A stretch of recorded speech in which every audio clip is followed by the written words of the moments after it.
हरे कृष्ण कृष्ण कृष्ण हरे हरे हरे राम राम हरे हरे। जय राधा माधव राधा माधव राधे। जय पंचतत्व पंचतत्व पंचतत्व जय पंचतत्व। जय गौरनिताय गौरनिताय गौरनिताय जय गौरनिताय। जय नृसिंहदेव नृसिंहदेव नृसिंहदेव जय नृसिंहदेव। जय प्रहलाद महाराज प्रहलाद महाराज प्रहलाद महाराज जय प्रहलाद महाराज। जय जय प्रभुपाद प्रभुपाद प्रभुपाद प्रभुपाद। निताय गौर हरि बोल हरि बोल हरि बोल हरि बोल। जय हरिनाम संकीर्तन की जय। ग्रंथराज भागवत महापुराण की जय। जगत गुरु शिल प्रभुपाद की जय। निताय गौर प्रेमानंदे। ओम नमो भगवते वासुदेवाय।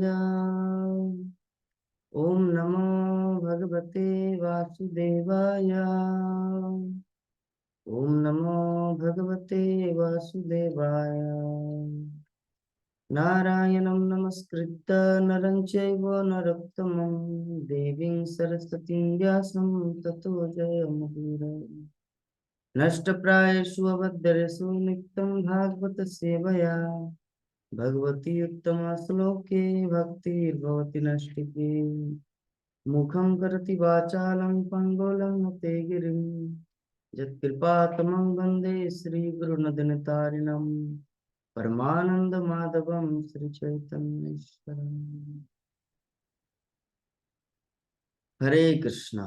तो आज हम लोग श्रीमद् भागवतम द्वितीय स्कंद पंचम अध्याय शुरू करने जा रहे हैं। श्लोक संख्या 1। अध्याय का नाम है समस्त कारणों के परम कारण। नारद उवाच। श्लोक संख्या 1।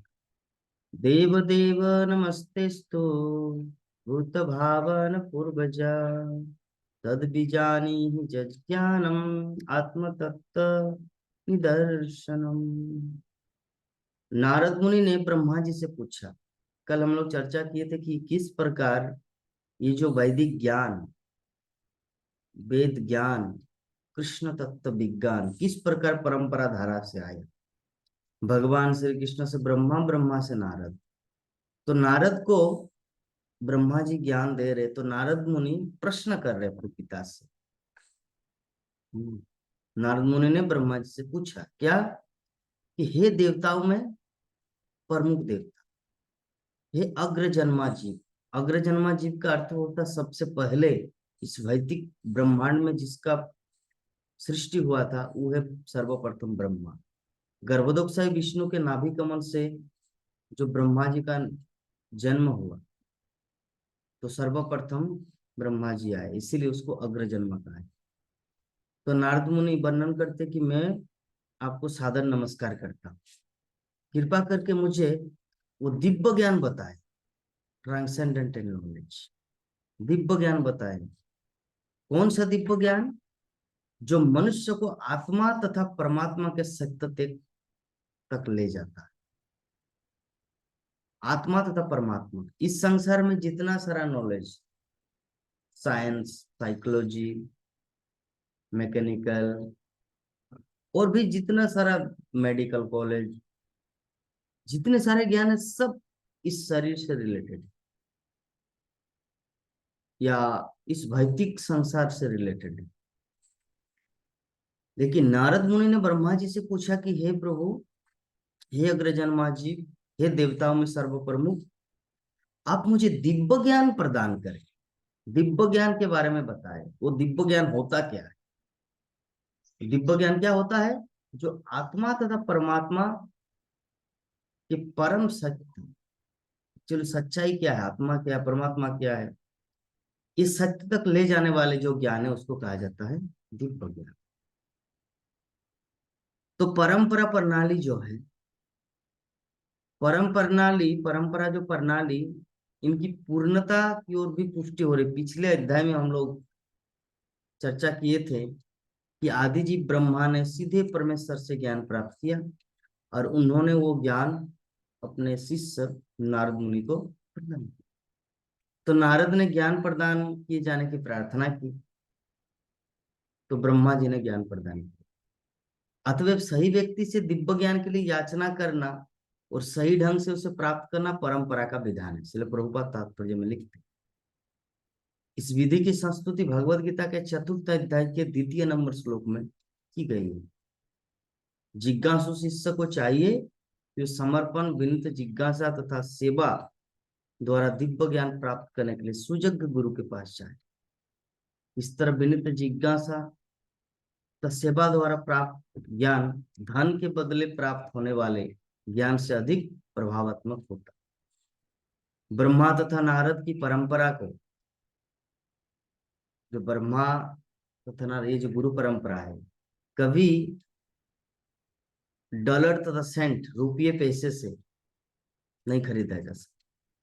प्रामाणिक शिष्य को अपनी प्रतिष्ठावान सेवा से उसे प्रसन्न करके आत्मा तथा परमात्मा के संबंध तथा स्वभाव का ज्ञान प्राप्त करना होता है।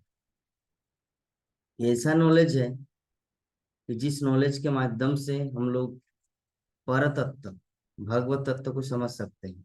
तो कोई पैसा देके, चलिए जिसे हम ट्यूशन पढ़ते हैं, कोचिंग में जाते हैं, पैसा देते हैं, ज्ञान प्राप्त करते हैं, लेकिन ये वैसा ज्ञान नहीं है। यहाँ पे आपको खुद का समर्पण चाहिए। पैसा देना इज नॉट ए खुद का समर्पण। पैसा देना से आप अपनी शक्ति का अंश कुछ वहां पे दे रहे हैं और उसके बदले में आपको मिल रहा है। लेकिन गुरु से दिव्य ज्ञान अपने आप को समर्पण करना पड़ता है। तद विद्धि पर निपाते न परिप्रश्न न से बजा उपदेक्षित ते ज्ञानम ज्ञानिन तत्वदर्शी। ये गुरु के पास जाकर सत्य को जानने का प्रयास करना चाहिए, उनकी सेवा करना चाहिए विनीत भाव से, चैलेंज भाव से नहीं। तो स्वरूप सिद्ध व्यक्ति जो होता है, उन्होंने सत्य का दर्शन किया है, तो भगवत दर्शन या भगवत तत्व ज्ञान उनको प्रदान कर सकते। तो ये जो अध्याय है समस्त कारणों के कारण, इसके अगले नंबर श्लोक जो है, द्वितीय नंबर श्लोक, कि जद्रूपम जदधिष्ठानम जत सृष्टमिदं प्रभु जत संस्थं जत परम यच्च तत्तत्तं वद तत्तत। हे पिता, हे आदि जी, आप इस व्यक्त जगत के वास्तविक लक्षणों का वर्णन करें। वास्तविक लक्षण, व्यक्त जगत मतलब जो हमारी आंखों में दिखाई देता है, दैट इज कॉल्ड व्यक्त जगत। इसका जो वास्तविक लक्षण है, रियल सिम्टम, इसके बारे में वर्णन करें। इसका आधार क्या है, कैसे टिका हुआ है, ये किस तरह उत्पन्न हुआ है, ये जगत ये किस तरह संस्थित है, किसके द्वारा संचालित है, कौन इसका पालन करते हैं, और ये सब किसके नियंत्रण में किया जा रहा है, इसके पीछे जो है, किसके पास है वो रिमोट कंट्रोल, जो ये जगत चल रहा है। इसलिए प्रभुपाद तात्पर्य में लिखते हैं कि वास्तविक कारण तथा कार्य के आधार पर नारद मुनि द्वारा उठाए गए प्रश्न अत्यंत तर्क संगत प्रतीत होते हैं। किंतु नास्तिक लोग जो होते हैं, वो स्वनिर्मित अनेक सिद्धांत प्रस्तुत करते रहते हैं, जिनमें कारण कार्य का लेश मात्र भी नहीं है। ये व्यक्त जगत तथा आत्मा अब भी इन ईश्वर विहीन नास्तिकों द्वारा प्रयोगात्मक ज्ञान के आधार पर अविवेचित है। यद्यपि उन्होंने अपने उर्वर मस्तिष्क द्वारा अनेक सिद्धांत प्रस्तुत किए हैं, किंतु नारद मुनि ऐसे मानसिक चिंतन परक सिद्धांतों के विपरीत सृष्टि संबंधी सारे तत्वों को जानने के इच्छुक थे उन सिद्धांतों के द्वारा नहीं। तो नारद मुनि एक विनीत भाव से, एक जिज्ञासु भाव से उन्होंने प्रश्न किया, और आगे ब्रह्मा उत्तर देंगे। तो आत्मा तथा परमात्मा संबंध, ये जो दिव्य ज्ञान है, इसमें क्या होता है, ये दिव्य ज्ञान में जगत तथा इसकी सृष्टि की पृष्ठभूमि का ज्ञान सम्मिलित होता है। तो व्यवहार जगत में, अर्थात जो हम लोग चल रहे हैं, व्यवहार जगत में किसी भी बुद्धिमान व्यक्ति को यथार्थ रूप तीन बातें दिखती हैं। पहला जीव, दूसरा है व्यक्त जगत तथा इनके ऊपर अनंतिम नियंत्रण, इसके पीछे कौन है कंट्रोल करने वाला। तो बुद्धिमान व्यक्ति देख सकता है कि न तो जीव, नहीं व्यवहार जगत संयोग जन्य सृष्टियां हैं, ये ऑटोमेटिकली नहीं हुआ। सृष्टि एवं इसके नियमनकारी कार्य कारणों के इसके पीछे किसी बुद्धिमान मस्तिष्क की योजना कार्यशील प्रतीत होती है। तो शुद्ध जिज्ञासा द्वारा और किसी ऐसे व्यक्ति की सहायता से जो उन्हें वास्तव में जानता है, परम परम कारण की खोज किया जा सकता है। तो हम लोग यहाँ पे देख रहे हैं कि जो बुद्धिमान व्यक्ति होता है, या जो बुद्धिमान व्यक्ति है, वो तीन चीज को देखेंगे कि जीवात्मा है इस संसार में, और ये व्यक्त जगत है। लेकिन ये क्या ऑटोमेटिकली चल रहा है, ये इसके पीछे कोई कारण है, कुछ तो कारण होगा, या कोई तो चलाने वाला है। तो ये है बुद्धिमान व्यक्ति का लक्षण। तो श्लोक संख्या 3 में आगे वर्णन करते नारद मुनि, सर्वम ही तद भगवान वेद भूत भवत प्रभु करामलकवद विश्वम विज्ञानावसितम तव। हे पिता, आप ये सब वैज्ञानिक ढंग से जानते हैं, साइंटिफिकली आपको पता है सब कुछ, क्योंकि भूतकाल में जो कुछ रचा गया, या भविष्य में जो कुछ रचा जाएगा, या वर्तमान में जो कुछ रचा जा रहा है, तथा इस ब्रह्मांड के भीतर जितनी सारी वस्तुएं हैं, ये सब आपकी हथेली के आंवले के सदृश है। देखिए, दिव्य ज्ञान वही व्यक्ति प्राप्त कर सकता है जिनके पास थोड़ा क्वालिटी हो। तो नारद मुनि के पास वो क्वालिटी था। उनको पता है कि मैं एक ऐसे व्यक्ति से पूछ रहा हूं जिनके पास सच में नॉलेज है। तो हम लोगों को भी ऐसे नारद मुनि से शिक्षा लेना है। किसी सब्जी वाला के पास जाके बोलेंगे कि भगवान कृष्णा कितने दिन पहले इस संसार में आए थे, और भगवान श्री चैतन्य महाप्रभु ने संन्यास कब धारण किया था, किसी सब्जी वाले से पूछेंगे तो वो नहीं दे पाएगा आंसर। बल्कि जो अपने जीवन में भक्ति करते हैं, अपने जीवन में पालन करते हैं, और शास्त्र ग्रंथों का अध्ययन करते हैं, वही व्यक्ति यथारूप में आंसर दे सकते हैं। इसीलिए श्रील प्रभुपाद ने इस्कॉन के जो बुक्स है, श्रीमद् भगवद गीता या बाकी सभी पुस्तक, उसको यथारूप नाम दिया है, ताकि इसमें कोई मिलावट नहीं, कोई मनोकल्पना नहीं, जो कुछ परंपरा के द्वारा प्राप्त हुआ है वही चीज लिखा गया है तात्पर्य। तो इस व्यक्त ब्रह्मांड तथा ब्रह्मांड के भीतर की प्रत्येक वस्तु के प्रत्यक्ष सृष्टा जो है वो है ब्रह्मा जी। अतः वे जानते हैं कि भूतकाल में क्या घटा, या भविष्य में क्या घटित होगा, और इस समय क्या घट रहा है, ब्रह्मा को पता है। तो तीन मुख्य वस्तुएं यथा जीव, दृश्य जगत तथा नियंता, ये सतत कार्यशील, और ऑलवेज इज एक्टिव। तो चाहे भूत हो, वर्तमान हो, या भविष्य हो, प्रत्यक्ष व्यवस्थापक इन सारे कार्यकलापों को जानता रहता है। जिस तरह की हथेली में रखे हुए आमलक के विषय में सब कुछ ज्ञात रहता है, किसी वस्तु विशेष का असली निर्माता जानता रहता है कि उसने निर्माण कला किस तरह सीखी, कहाँ से उसे आवश्यक सामग्री मिली, किस तरह उसे जोड़ा गया, किस तरह से निर्माण क्रिया के फलस्वरूप वस्तुएं बन रही है। चूंकि ब्रह्मा जी प्रथम जन्मा जीव है, अथवा उनसे अपेक्षा है कि सृष्टि के सारे कार्यों के विषय में जाने। तो कल हम लोग चर्चा किए थे कि किस प्रकार गर्भोदक साहेब विष्णु के नाभि कमल से ब्रह्मा का प्रकटीकरण हुआ, और उनको दिव्य ज्ञान प्राप्त हुआ सृष्टि कैसे करना है। तो नारद मुनि तो उस समय नहीं थे, इसीलिए नारद मुनि अभी जिज्ञासा कर रहे कि कैसे सृष्टि हुआ, इनके पीछे कारण कौन है। तो नारद मुनि उनसे जिज्ञासा कर रहे। तो 4 नंबर श्लोक में आगे नारद मुनि पूछ रहे हैं, जद विज्ञानो जदाधारो जत परस्तम जदात्मक एक सृजसि भूतानि भूतेरेवात्म मायया। हे पिता, आपके ज्ञान का स्रोत क्या है? आपका जो नॉलेज है कहाँ से मिला आपको, और आप किसके संरक्षण में रह रहे हैं? जैसे कोई व्यक्ति कहीं पर स्थित है, कहीं पर इंस्टीट्यूट में, तो रहने के लिए कोई मेंटेनेंस उनको प्रोवाइड करते हैं। तो हे पिता, आप जो इतना ज्ञान प्राप्त किए या मुझे जो कुछ सुनाएंगे वो किसने दिया, और किसके संरक्षण में आप हैं, और आप किसकी अधीनता में कार्य करते हैं? जैसे सबका एक बॉस होता है, चाहे ऑफिस में हो, बिजनेस लाइफ में हो, कोई ना कोई एक बॉस होता है। तो आप जो काम कर रहे हैं, इस सृष्टि की रचना कर रहे हैं, इसके पीछे कारण क्या है, और किसके कहने पर आप इसी चीज का निर्माण कर रहे हैं, अर्थात 84 लाख जोनी लाइक दैट। और आपकी वास्तविक स्थिति क्या है, क्या स्टेटस है आपके लाइफ में? क्या आप अकेले ही सारे जीवों को निजी शक्ति के द्वारा भौतिक तत्वों से उत्पन्न करते हैं, या कोई है दूसरा?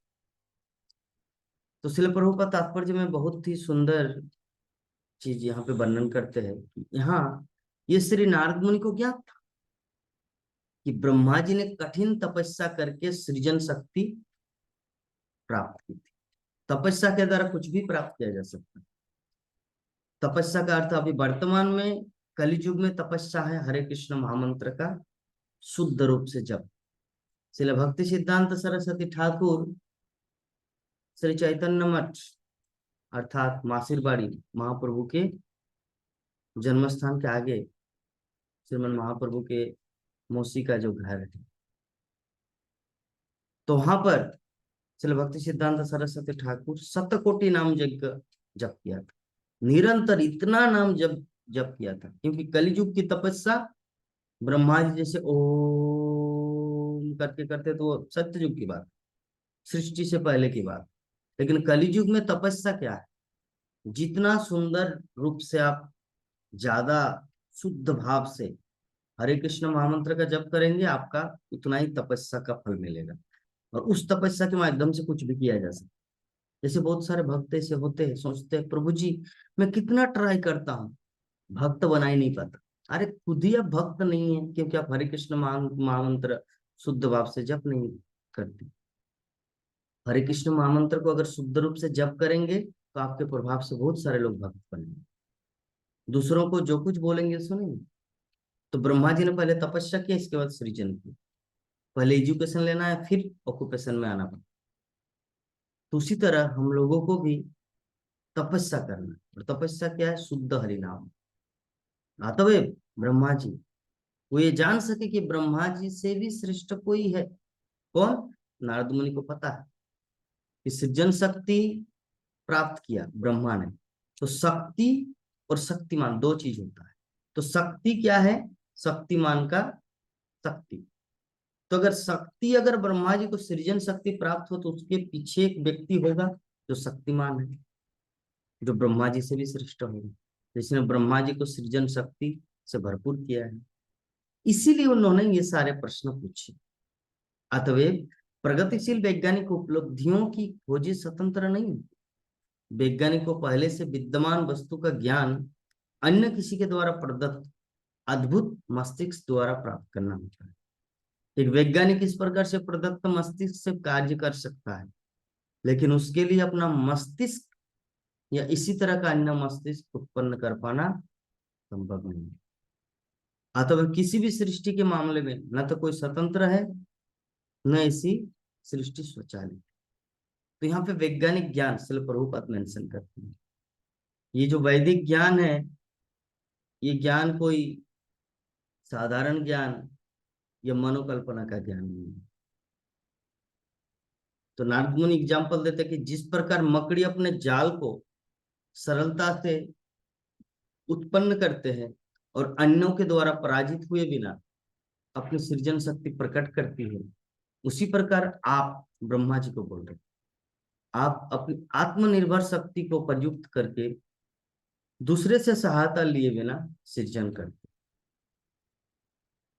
आत्मन भावयश्येतानि न परा भावयन् स्वयं आत्मशक्तिमवष्टभ्य पूर्ण नाभिरिवाक्लनम्। अर्थात जैसे हम लोग संसार में देखते हैं कि एक माता है, एक पिता है, दोनों का संयोग होता है, अर्थात संभोग क्रिया, उसके बाद बच्चे का जन्म सृजन प्रारंभ होता है। लेकिन ब्रह्मा जी को भगवान श्री कृष्ण इतना शक्ति संपन्न किए थे, खुद वो सृष्टि कर पाते थे। तो आत्मनिर्भरता का सर्वश्रेष्ठ उदाहरण क्या है? सूर्य। सूर्य को प्रकाशित होने के लिए किसी दूसरे तत्व की आवश्यकता नहीं होती। जैसे हमारे घर में दिया होता है, प्रदीप होता है, दीपक, उसको जलाने के लिए माचिस का प्रयोग करना पड़ता है, दिया सलाई। या घर अंधेरा है, उसके लिए लाइट लगाना पड़ता है, तब वो पूरा घर प्रकाशित होता है। तो सूर्य के ऐसा विषय वस्तु, सूर्य की ऐसी वस्तु है, ऐसा चीज है कि उसको प्रकाशित करने के लिए दूसरे किसी का सहारा लेना नहीं पड़ता, चंद्रमा तारा किसी का, वो खुद स्वयं संपूर्ण है। प्रत्युत सूर्य ही समस्त प्रकाशमान वस्तुओं का सहायक बनता है, क्योंकि सूर्य के न होने पर, सूर्य के होने पर ही अन्य कोई प्रकाशमान वस्तु महत्वपूर्ण नहीं है। तो ब्रह्मा जी ने, नारद मुनि ने ब्रह्मा की स्थिति की तुलना उस मकड़ी की आत्मनिर्भरता से की है, जो अन्य किसी की सहायता लिए बिना अपने लार से शक्तिशाली सृजन से अपना जाल बनाती है।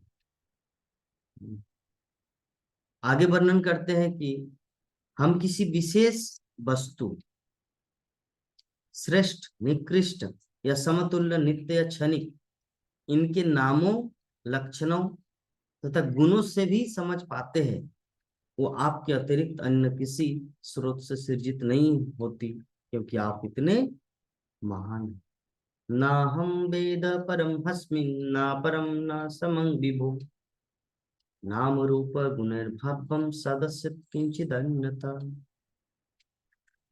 तो ये व्यक्त जगत 84 लाख जोनियां हैं, और ये जो 84 योनि में जो उत्पन्न विविध विविध प्रकार के जीवों से परिपूर्ण है। इनमें से कुछ श्रेष्ठ है तो कुछ निकृष्ट। मानव समाज में मनुष्य श्रेष्ठ प्राणी माना जाता है। मनुष्य में भी विभिन्न किस्में होते, जथा उत्तम, निकृष्ट, समान, सब्ब सब्ब अर्ध सब्ब।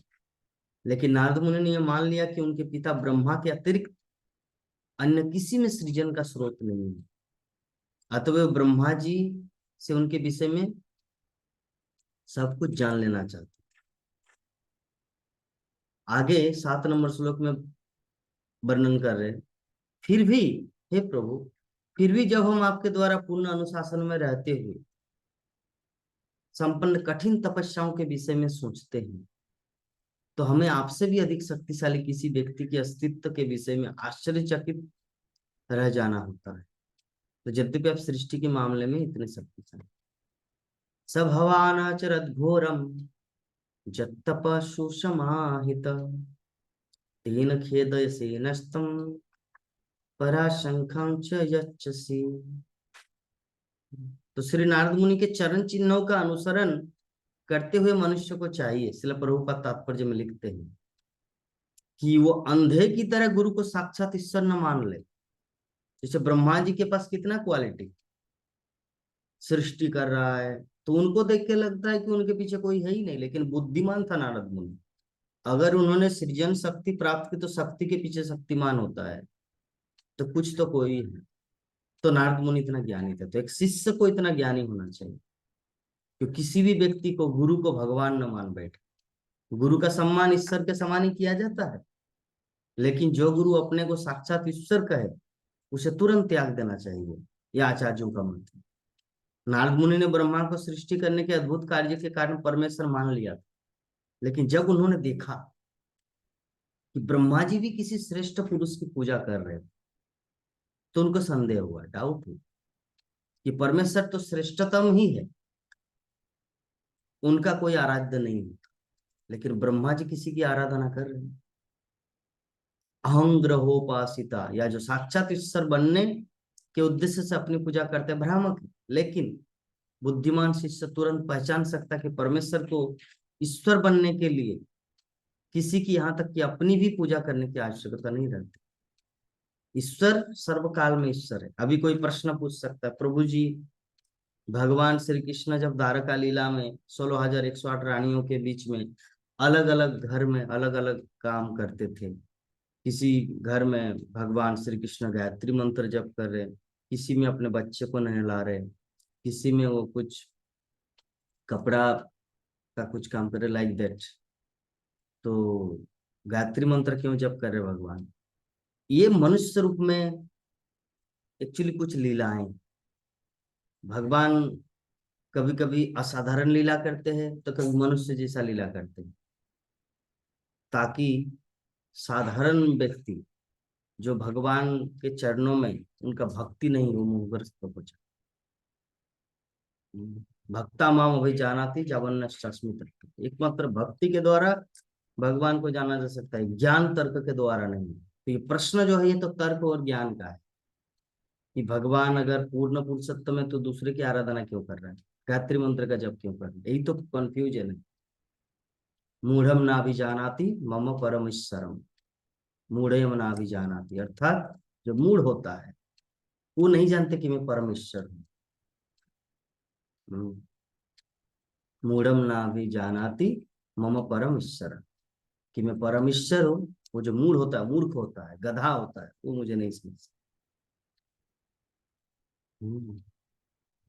तो भले ही दिव्य अनुभूति के लिए अहं ग्रहोपासना एक विधि है, लेकिन इससे वो कभी ईश्वर नहीं बन सकता, जो आजकल के बहुत सारे ढोंगी लोग करते हैं। कोई भी व्यक्ति आत्मानुभूति की विधि से ईश्वर नहीं बनता।